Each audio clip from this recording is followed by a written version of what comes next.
2n only. There will be no change in the chromosome number.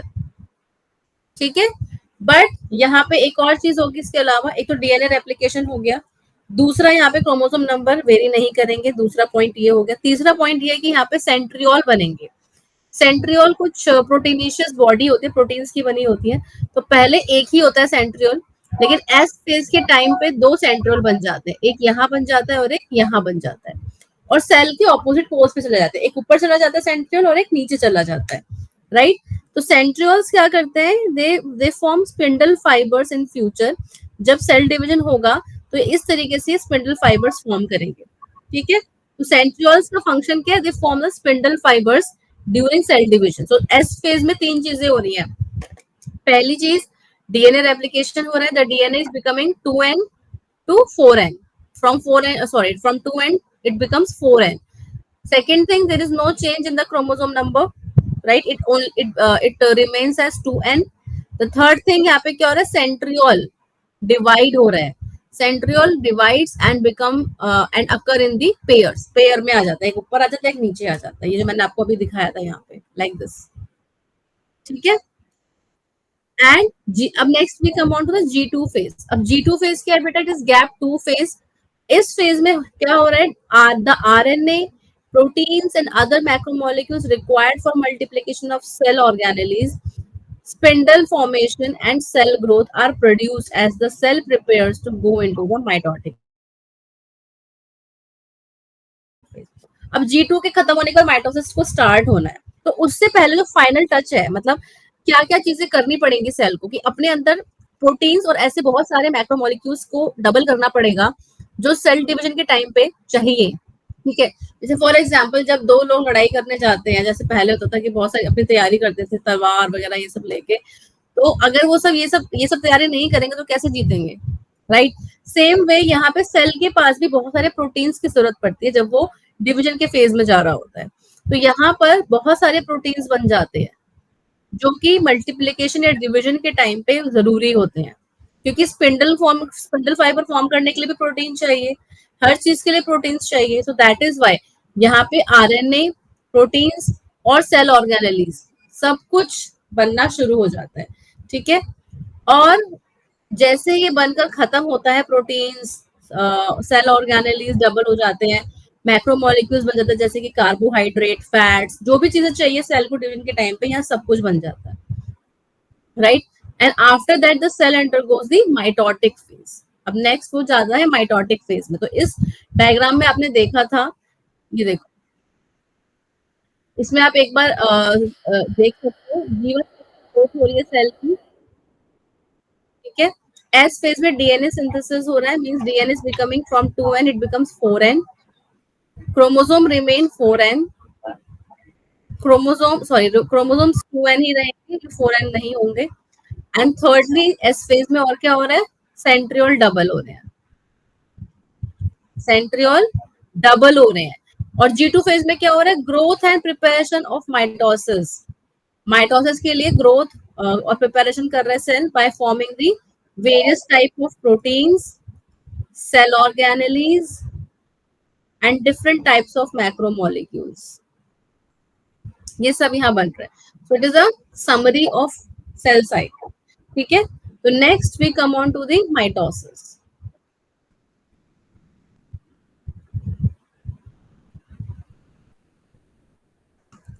Okay,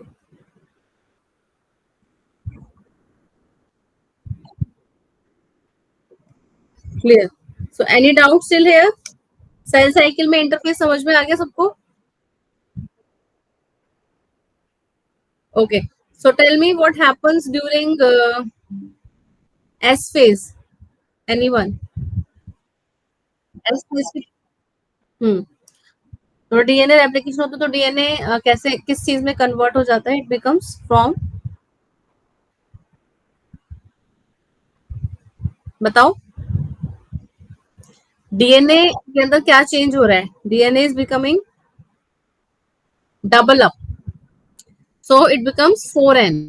What happens like for chromosome number, is it any change happening, is there? It remains same. Okay, what is happening in G1 phase?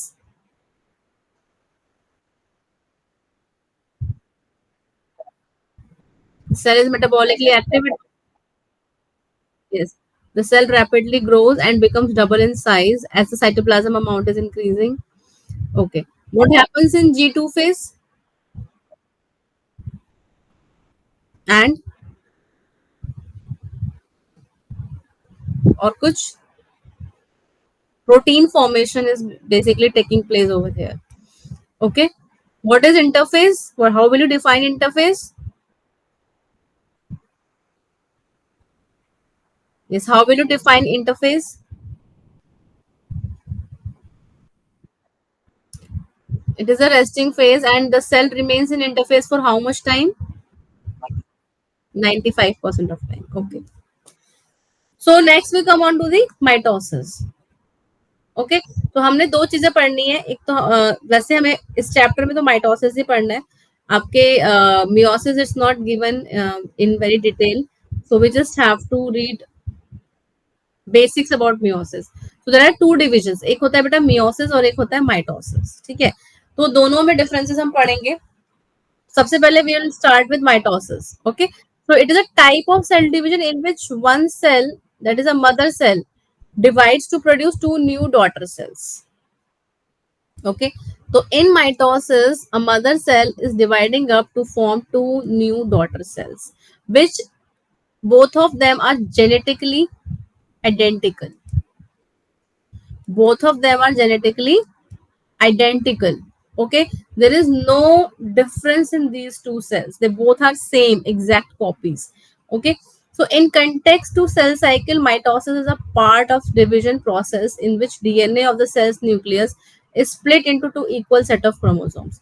तो यहाँ क्या होता है suppose अगर mitosis में जो parent cell है इसके पास 46 क्रोमोसोम है तो हमारे पास जो दो नए डॉटर सेल्स बनेंगे इनके पास भी 46 क्रोमोसोम्स ही आएंगे और मैंने आपको बताया था क्यों आएंगे क्योंकि यहाँ पे एस फेज में डीएनए डबल हुआ था तो एक के पास 46 थे दूसरे के पास भी 46 थे तो जब सेल डिवाइड होगा और दो नए सेल बनाएगा तो इसके पास भी 46 चले जाएंगे एक कॉपी डीएनए की इसके पास आ जाएगी एक कॉपी डीएनए की इसके पास आ जाएगी तो दोनों में 46 क्रोमोसोम चले जाएंगे क्लियर है तो माइटोसिस का जो मेन सिग्निफिकेंस होता है वो यही है कि यहाँ पर जो क्रोमोसोम नंबर है वो सेम जाता है जो पेरेंट सेल के पास है लेकिन मियोसिस में क्या होता है एक मदर सेल से जब डॉटर सेल्स बनते हैं तो यहाँ पर क्रोमोसोम नंबर हाफ हो जाता है सपोज मदर सेल के पास 46 है तो यहाँ पर 23 और 23 इस तरीके से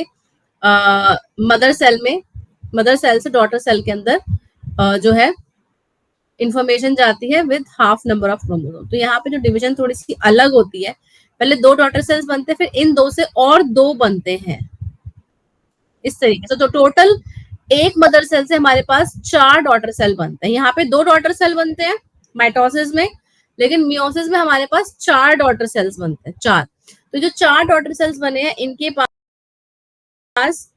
23 क्रोमोसोम्स होंगे 23 इस तरीके से दे विल बी 23 क्रोमोसोम सबके पास हाफ हाफ नंबर होगा तो मियोसिस में क्रोमोसोम नंबर हाफ हो जाता है और माइटोसिस में क्रोमोसोम नंबर सेम रहता है इसीलिए माइटोसिस को हम एक और नाम देते हैं it is also called as equational division इसको हम लोग इक्वेशनल डिविजन भी कहते हैं क्योंकि यहाँ पे क्रोमोसोम नंबर इक्वल है सब में ठीक है और क्योंकि मियोसिस के अंदर क्रोमोसोम नंबर हाफ हो जा रहा है तो इसको हम बोलेंगे रिडक्शन डिविजन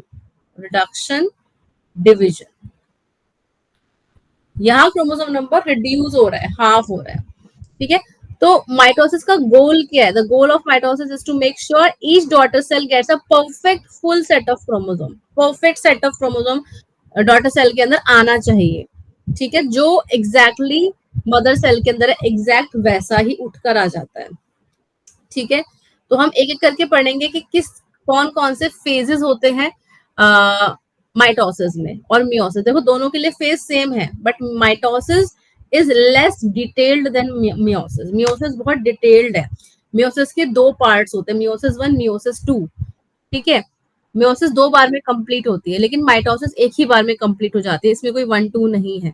तो माइटोसिस के 4 फेजेस होते हैं, prophase and then metaphase, then anaphase and then telophase. तो माइटोसिस के और मियोसिस के दोनों के 4 फेजेस होते हैं।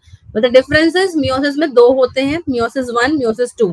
तो इसलिए मियोसिस 1 में हो जाएंगे प्रोफेज 1, मेटाफेज 1, एनाफेज 1, टेलोफेज 1, और मियोसिस 2 में हो जाएंगे प्रोफेज 2, मेटाफेज 2, एनाफेज 2, टेलोफेज 2। ठीक है, लेकिन माइटोसिस में ऐसा 1-2 नहीं है। ठीक है, तो first we come on to the prophase. ठीक है, अब इसमें प्रोफेज जो होता है ना, prophase which is the first phase. Prophase की 2 डिविजन होती है बेटा, एक होता है अर्ली प्रोफेज और एक होता है हमारा late prophase. Early and late, तो ये दोनों में कुछ अलग अलग चीजें हो रही है। देखो इसमें क्या होता है, जब एक सेल डिवाइड होने वाला होता है तो क्रोमैटिन जो होता है न्यूक्लियस के अंदर, it starts to condense. The chromatin starts to condense. जब आप माइक्रोस्कोप में देखोगे तो आपको दिखेगा कि कंडेंसेशन के बाद जैसे जैसे क्रोमैटिन कंडेंस हो रहा है, वैसे वैसे क्रोमोसोम बहुत क्लियर नजर आने शुरू हो गए हैं। ठीक है, तो as the chromatin condenses, the visual, you can say the visibility of chromosome becomes very clear, हमें काफी साफ दिखने लग जाते हैं। तो अर्ली वाले में क्या होता है, आप यहाँ देखोगे अर्ली वाले में क्या हो रहा है, chromosome made up of 2 sister chromatin. अभी हमें क्रोमोसोम दिख रहे हैं यहाँ पे, अभी भी हमें जो है ना उलझे हुए दिख रहे हैं, ये क्रोमैटिन से ऐसे बंधे हुए दिख रहे हैं इस तरीके से। ठीक है, ये दिख रहा है ना आपको, ये ऐसे क्रोमैटिन दिख रहा है हमें। ये कंडेंसेशन यहाँ पे स्टार्ट हो गई है, लेकिन अभी हमें प्रॉपर तरीके से क्रोमोसोम दिखने शुरू नहीं हुए हैं। यहाँ देखोगे सेंट्रियोल चले गए हैं आगे पीछे, एक ऊपर चला गया, एक नीचे चला गया, और स्पिंडल थोड़े थोड़े बनने शुरू हुए हैं, यहाँ पे स्पिंडल फाइबर बनने शुरू हुए हैं। ठीक है, जब हम लेट प्रोफेज में देखेंगे तो लेट प्रोफेज में हमें दिखेगा कि न्यूक्लियस की जो मेम्ब्रेन है वो टूट गई है। दिख रहा है आपको ग्रे कलर की मेम्ब्रेन, क्योंकि न्यूक्लियस के अंदर, ये पहले न्यूक्लियस के अंदर दिख रहा था ना आपको, ये पूरी न्यूक्लियस की मेम्ब्रेन थी, और न्यूक्लियस की मेम्ब्रेन के बाहर सेंट्रियोल थे। तो न्यूक्लियस की मेम्ब्रेन के अंदर क्रोमैटिन जो है कंडेंस होना शुरू हो गया था।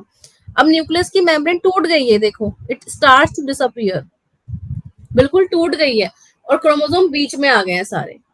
ठीक है, क्रोमोसोम सारे बीच में आ गए हैं। ठीक है, अब वो न्यूक्लियस के अंदर नहीं है, न्यूक्लियस की मेम्ब्रेन टूट गई है और वो बाहर आ गए हैं।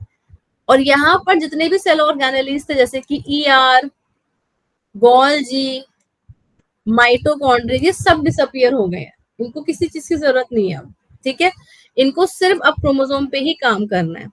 ठीक है, इसमें कोई गलती नहीं होनी चाहिए। तो अब यहाँ देखोगे आप लेट प्रोफेज में क्रोमोसोम्स हमें काफी अच्छे से दिखने शुरू हो गए हैं, और अलग अलग दिख रहे हैं, एकदम जम्बल्ड अप नहीं है, सारे अलग अलग दिख रहे हैं, और सबके पास अपने अपने सेंट्रोमियर हैं।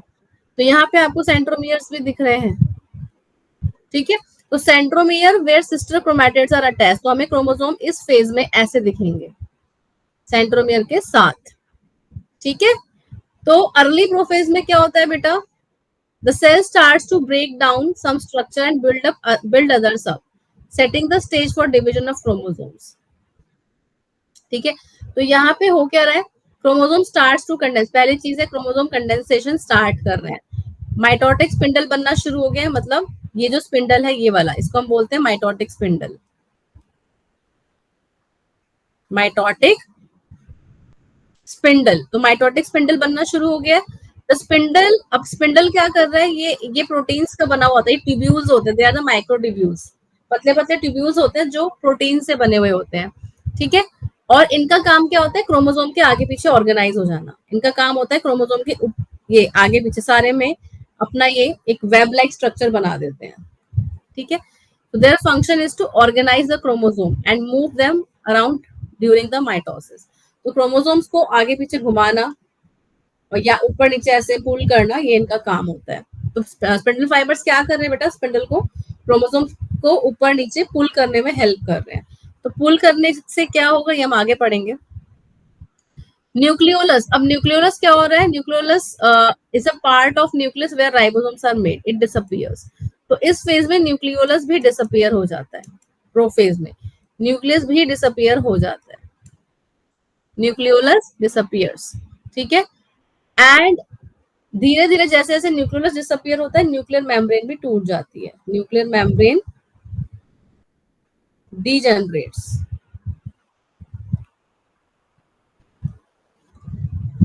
ठीक है, अब लेट प्रोफेज में क्या हो रहा है, इसको हम लोग प्रो मेटाफेज भी कहते हैं। लेट प्रोफेज मतलब मेटाफेज से पहले का जो फेज है उसको हम लोग लेट प्रोफेज कहते हैं, या फिर प्रो मेटाफेज भी बोल सकते हैं।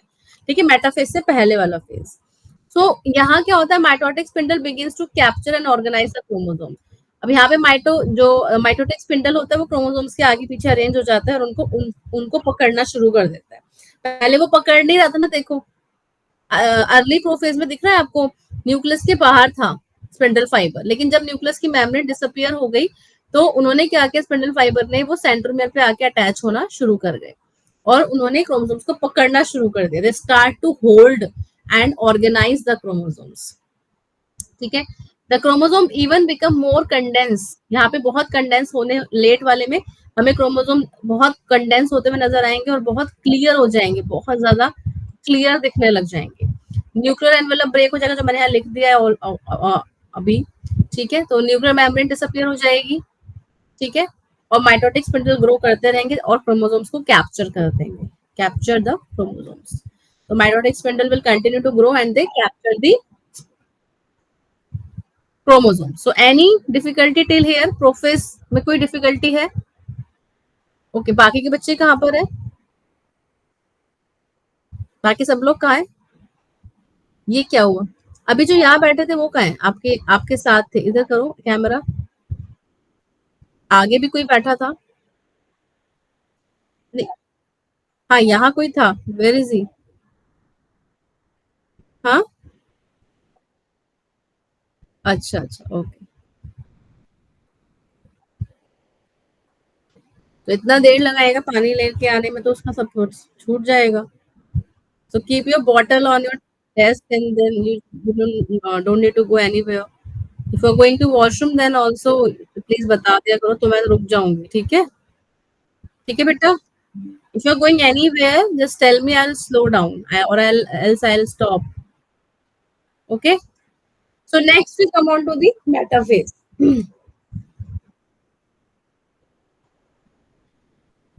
ओके, अब यहाँ देख रहे हो, आपको डायग्राम में कुछ डिफरेंस दिख रहा है? यहाँ देखो, इस वाले डायग्राम को देखो, लेट प्रोफेज को देखो, इसमें सारे क्रोमोसोम जो है बीच में दिख रहे थे आपको, और आगे पीछे दो आगे दो पीछे हैं।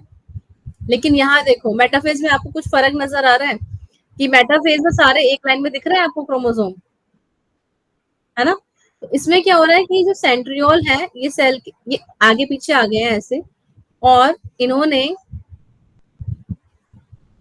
क्रोमोसोम्स को एक सेंटर में अलाइन कर दिया है। ठीक है, तो सारे जो क्रोमोसोम्स है वो इस ऐसे सेंटर में आ गए हैं।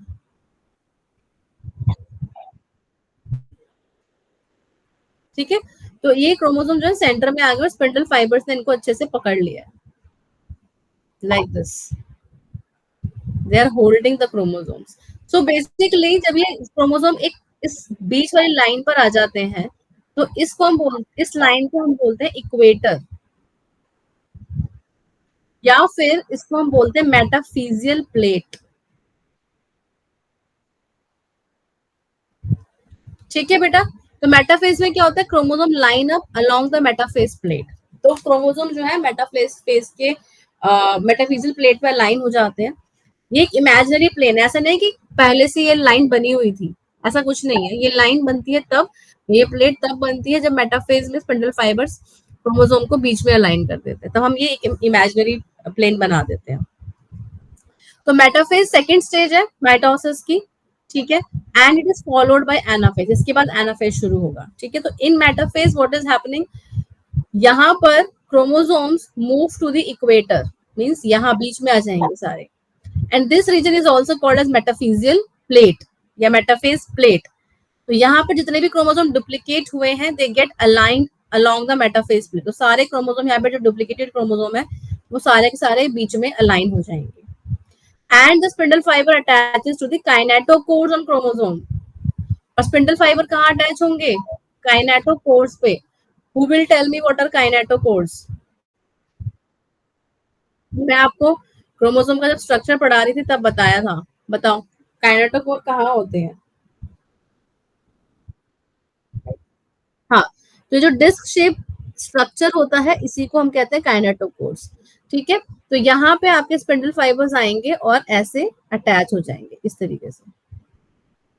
ठीक है, तो दे बेसिकली होल्ड और attach on to the kinetochore of chromosomes. ठीक है, तो यहाँ पे मेटाफेज खत्म हो गया। नेक्स्ट आता है सेल एनाफेज की स्टेज में। अब एनाफेज भी दो पार्ट्स में डिवाइडेड है, एक होता है अर्ली एनाफेज, एक होता है आपका लेट एनाफेज। अब यहाँ पर क्रोमोसोम्स में खींचतान होती है, मतलब ऐसे जो क्रोमोसोम्स होते हैं स्पिंडल फाइबर उनको ऐसे पुल करते हैं। ठीक है, पहले वो बीच में आ गए थे मेटाफेज की प्लेट, जब मेटाफेजियल प्लेट बनी थी, अब वो ऐसे खींचने शुरू हो जाएंगे, कुछ ऊपर जाएंगे और कुछ नीचे आएंगे। ठीक है, तो जब उनको खींचेंगे इन anaphase the sister chromatid separate from each other, मतलब अगर ये क्रोमोसोम ऐसे था,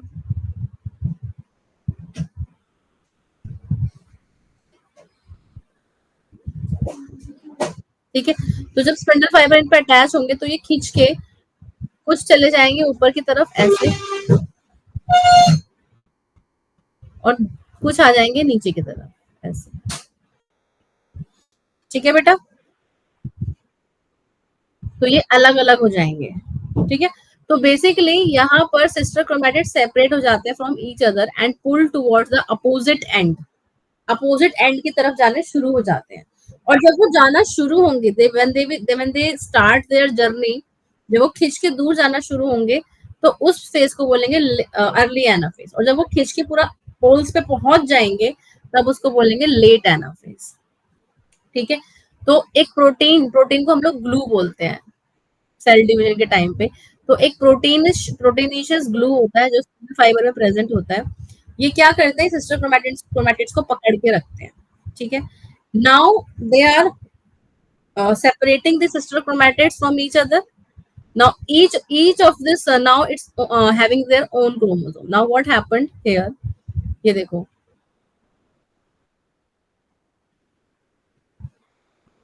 तो यहाँ पर ये क्या करने की कोशिश कर रहे हैं, आप ये समझ सकते हो, जैसे ये एक सेंट्रियोल यहाँ है, एक सेंट्रियोल यहाँ है। अब ये कोशिश कर रहे हैं कि यहाँ से ये क्रोमोसोम इधर साइड पे आ जाए सारे, जो कि यहाँ दिखा रखा है आपको ये, और ये क्रोमोसोम जो इस साइड पे गए सारे वो इस साइड आ जाए। ठीक है, तो यहाँ पे एक डिवीजन लाइन बन जाएगी, एक बंटवारा टाइप हो जाएगा।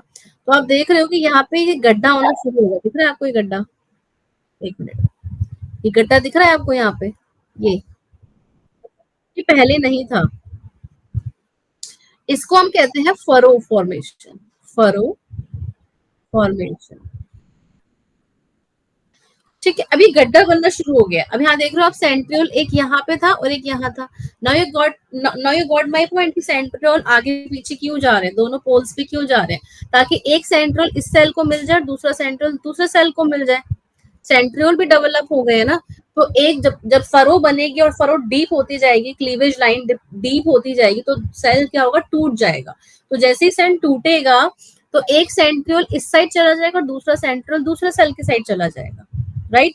तो यही इसमें मेन मोटिव यही है, क्रोमोसोम्स को पुल करके अलग करने का, ताकि यहाँ पर जो है नए क्रोमोसोम्स बने और उनका नंबर सेम हो। तो आप यहाँ देख रहे हो, जैसे फॉर एग्जांपल रेड वाले कितने हैं, 1 2 3, यहाँ पे भी रेड वाले 1 2 3, ब्लू वाले 1 2 3, और यहाँ पे भी 1 2 3। तो क्रोमोसोम नंबर सेम है, क्रोमोसोम नंबर जो है वो डिफरेंट नहीं है, सेम है।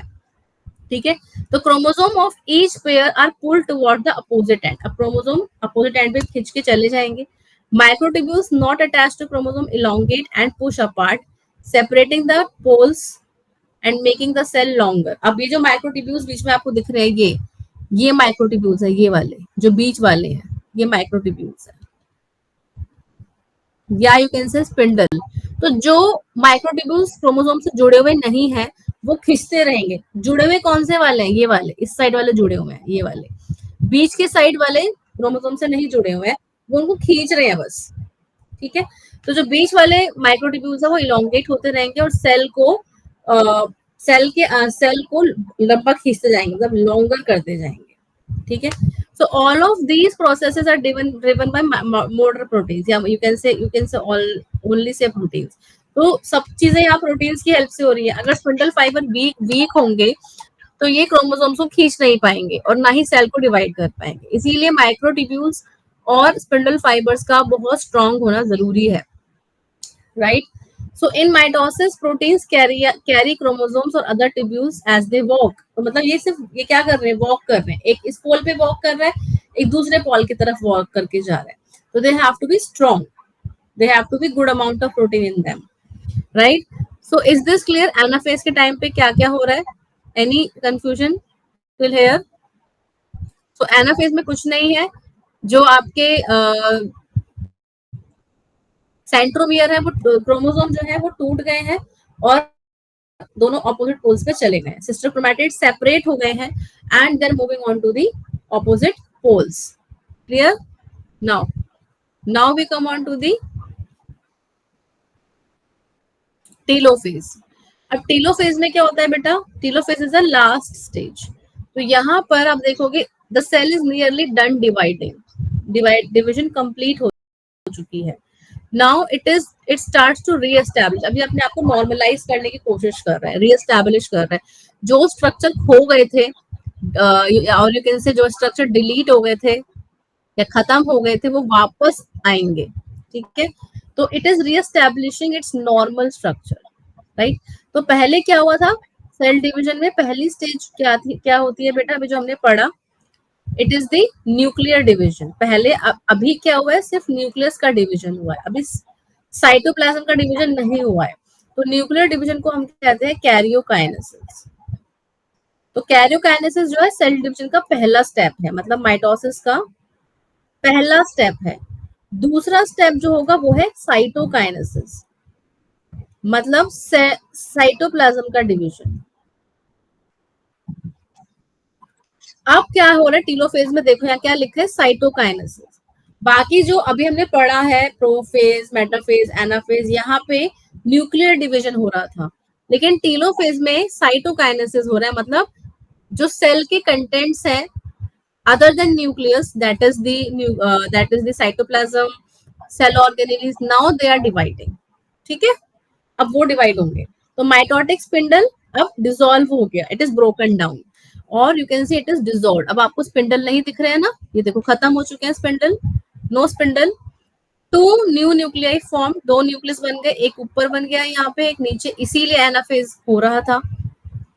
इसीलिए एनाफेज जो है उनको अलग अलग लेके जाने की कोशिश कर रहा था दोनों पोल्स पे, राइट? और इन दोनों न्यूक्लियस के पास इक्वल सेट ऑफ क्रोमोसोम है, जितने क्रोमोसोम इसमें है उतने ही क्रोमोसोम इसमें है। तो मीन्स 46 अगर इसमें है तो 46 भी इसमें भी 46 ही होंगे। न्यूक्लियर मेम्ब्रेन अपीयर हो जाती है वापस से, देखो मेम्ब्रेन बननी शुरू हो गई है यहाँ पे भी न्यूक्लियर मेम्ब्रेन बननी शुरू हो गई है। Now they are safe inside, अब इनको बाहर आने की जरूरत नहीं है। अब ये क्रोमोसोम तभी बाहर आएंगे जब ये सेल दोबारा डिवीजन करेगा, ठीक है? तो न्यूक्लियर मेम्ब्रेन दोबारा बन जाएगी, न्यूक्लियोलस भी दोबारा बन जाएगा। क्रोमोसोम बिगेन टू डीकंडेंस, यहाँ ध्यान देना कि जो क्रोमोसोम पहले कंडेंस हुए थे ना, क्रोमैटिन पहले कंडेंस होके क्रोमोसोम बनाया था, अब ये क्रोमोसोम वापस डीकंडेंस होके क्या बना देगा? क्रोमैटिन। अब आपको फिर से क्रोमोसोम नहीं दिखेंगे। Telophase is the last stage जहां आपको क्रोमोसोम शुरू में दिखते हैं, बाद में नहीं दिखते। मतलब टीलोफेज में अगर हम देखें माइक्रोस्कोप में, तो अर्ली टीलोफेज जो होता है, जो स्टार्ट हो, जब टीलोफेज जब स्टार्ट ही हुआ होता है तभी तक आपको क्रोमोसोम दिखते हैं, वो भी धुंधले धुंधले। धीरे धीरे वो डिसॉल्व होते हैं, क्रोमैटिन दिखना शुरू हो जाता है, ठीक है? It returns to stringy form. Stringy form मतलब वो धागे जैसा स्ट्रक्चर फिर से बन जाएगा, जिसको हम लोग क्रोमैटिन कहते हैं। तो कंडेंस से अब वो वापस डीकंडेंस हो जाएंगे chromosome. Now the cleavage furrow starts to deepen. अभी जो फरो बनी थी डीप होती जा रही है, देखो ये डीप होती जा रही है, और डीप होगी, और ज्यादा यहाँ से भी डीप होती जाएगी, ऐसे ऐसे, ठीक है? एंड अल्टीमेटली दो नए सेल बन जाएंगे। The cleavage furrow starts deepening in animal cell and nucleoli reappear. तो एनिमल सेल में फरो बनती है, क्लीवेज फरो, ध्यान रखना। एनिमल सेल में क्लीवेज फरो बनती है, लेकिन प्लांट्स में मैं बताऊंगी क्या होता है। लेकिन यहाँ पे क्लीवेज फरो बनती है और न्यूक्लियोलाई दोबारा बन जाते हैं, मतलब न्यूक्लियोलस दोबारा बन जाते हैं, सब चीजें यहाँ पे दोबारा फॉर्म हो जाती है, ठीक है? गोल्जी वापस आ जाते हैं, ईआर वापस आ जाते हैं, माइटोकॉन्ड्रिया वापस आ जाते हैं, सब कुछ वापस आ जाता है। ठीक है, now is there any doubt in telophase?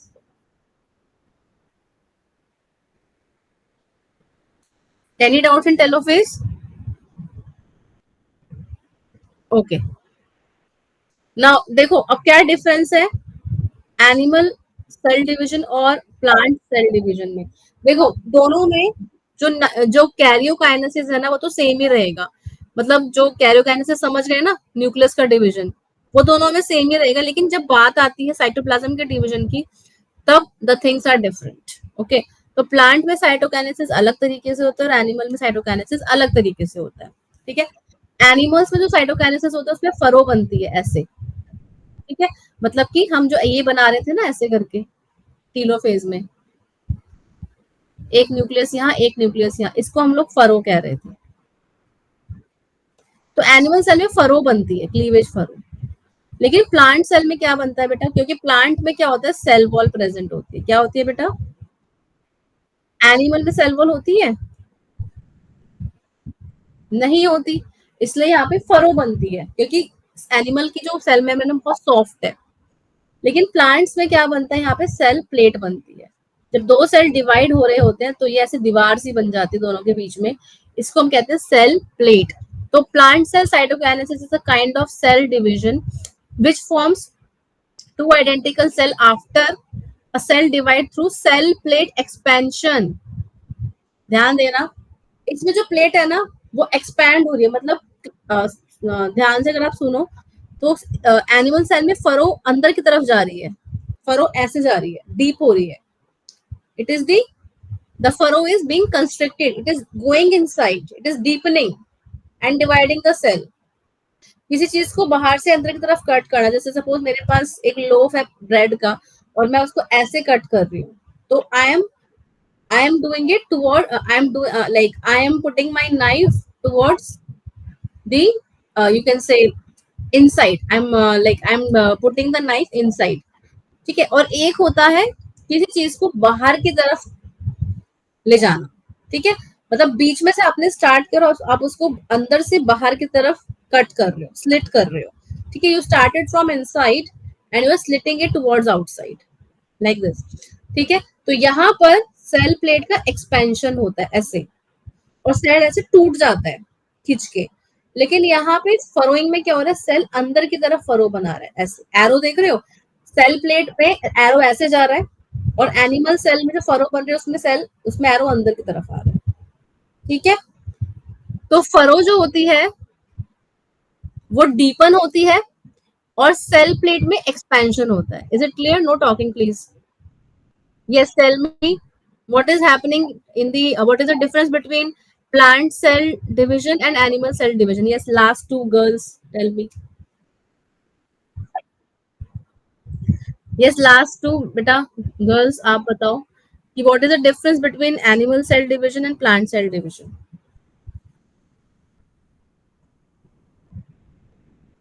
Yes, beta. Now you have to give the answer. You cannot stay quiet.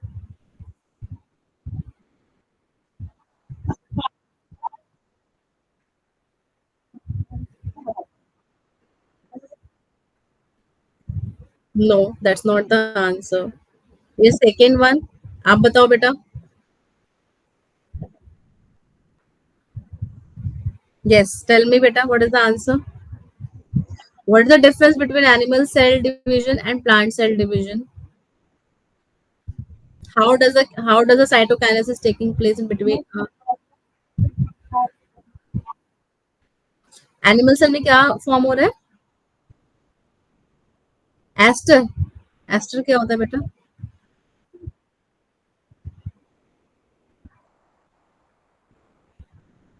दूसरे दूसरे डेस्क पे लेके जाओ कैमरा उधर, जहाँ दूसरे बच्चे बैठे और बच्चे बैठे हैं। यस, आप लोग बताओ बेटा। What is the difference between animal cell division and plant cell division?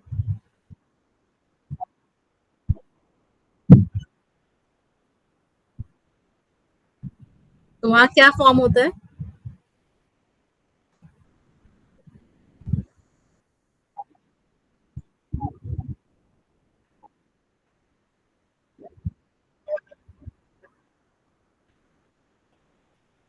अच्छा, तो उस एनिमल सेल में सेल ऑलरेडी डिवाइडेड होते हैं?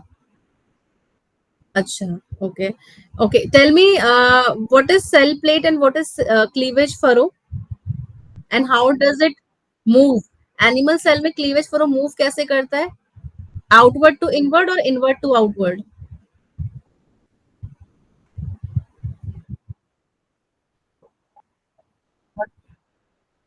Outward to inward, yes. Cleavage furrow comes from outward towards inward, ये बाहर से अंदर की तरफ क्लीवेज फॉर्म हो रहा है। प्लांट सेल में सेल प्लेट कैसे फॉर्म हो रहा है? Yes, tell me, cell plate कैसे मूव करती है?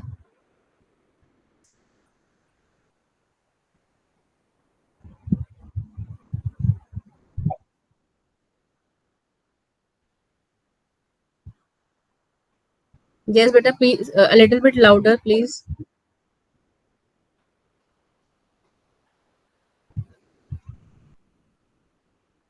I'm asking in plant cell division, how does the cell plate expand?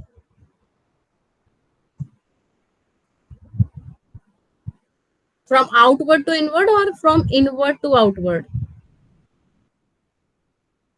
Yes, inwards to outwards. तो प्लीज बेटा थोड़ा सा ध्यान दो क्लास में। आपकी वीक में सिर्फ एक ही क्लास है और उसमें भी आप ध्यान नहीं दोगे तो आपको कुछ समझ में नहीं आने वाला है। अभी आपको जितना समझ में आ रहा है ना, वो भी समझ आप घर जाके भूल जाओगे।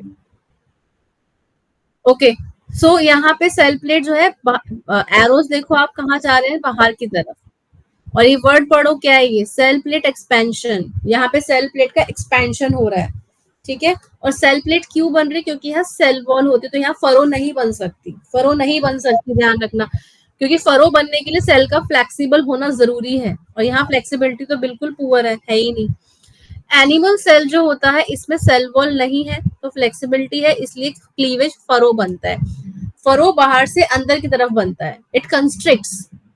फरो, तो जो फरोइंग है, इसको हम लोग कंस्ट्रक्शन भी बोलते हैं, और सेल प्लेट को हम लोग एक्सपैंड होना बोलते हैं। The cell plate expands and the cleavage furrow constricts, like that. Okay, is it clear to everyone? Yes. So what is the significance of mitosis? क्यों हो रहा है माइटोसिस? ग्रोथ करने की वजह से, लाइक ग्रोथ हो रही है, ठीक है। Just give me a second.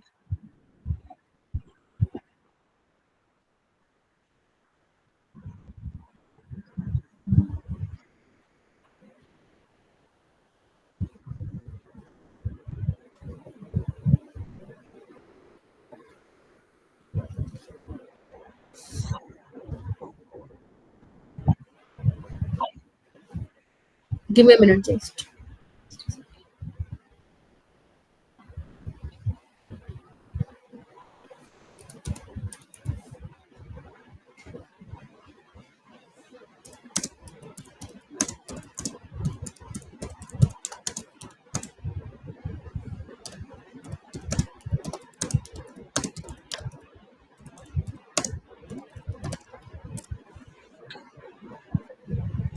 Okay, so यहाँ पर सिग्निफिकेंस क्या होता है बेटा, कि हमें माइटोसिस चाहिए ग्रोथ के लिए। हम चाहते हैं कि सेल ग्रो करे। सपोज फॉर एग्जांपल, अगर हम कहीं पे चोट लग जाती है या कहीं फ्रैक्चर हो जाता है, तो नए सेल बनते हैं। अब ये जो नए सेल बन रहे हैं, ये पुराने सेल के जैसे दिखने चाहिए, बिल्कुल सेम होने चाहिए। इनमें 46 नंबर है, क्रोमोसोम का नेक्स्ट 46 ही होना चाहिए, बेसिकली ग्रोथ के लिए। हाइट बढ़ रही है, ब्रेन का साइज बढ़ रहा है, ठीक है, एक छोटे छोटे से बड़ा हो रहा है, तो उसको ग्रोथ कहते हैं। तो बेसिकली जाइगोट से नया नया बेबी बनता है, और वो बेबी डिलीवर होने के बाद ग्रोथ फेज में होता है, तब माइटोसिस बहुत इंपॉर्टेंट है। उसके बाद रिपेयर एंड रिप्लेसमेंट। अब सपोज हमारी 18 ईयर्स के बाद या 20 ईयर्स के बाद हाइट नहीं बढ़ती, तो उसके बाद क्या होता है? अब ग्रोथ तो हो नहीं रही है, लेकिन रिपेयर और रिप्लेसमेंट होगा। कहीं अगर गिर गए, चोट लग गई, कुछ भी हो गया, या फिर डेड सेल्स जो स्किन पे, वो सब हट के नए सेल आते हैं। तो रिपेयर एंड रिप्लेसमेंट में mitosis plays an important role. The last one is asexual reproduction. Asexual reproduction मतलब जैसे कि बैक्टीरिया है, suppose any bacteria, it is forming two new sales.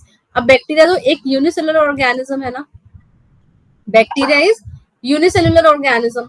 तो इसके पास तो ऐसी कोई मशीनरी ही नहीं है कि ये रिप्रोडक्शन सेक्सुअली कर सके, राइट?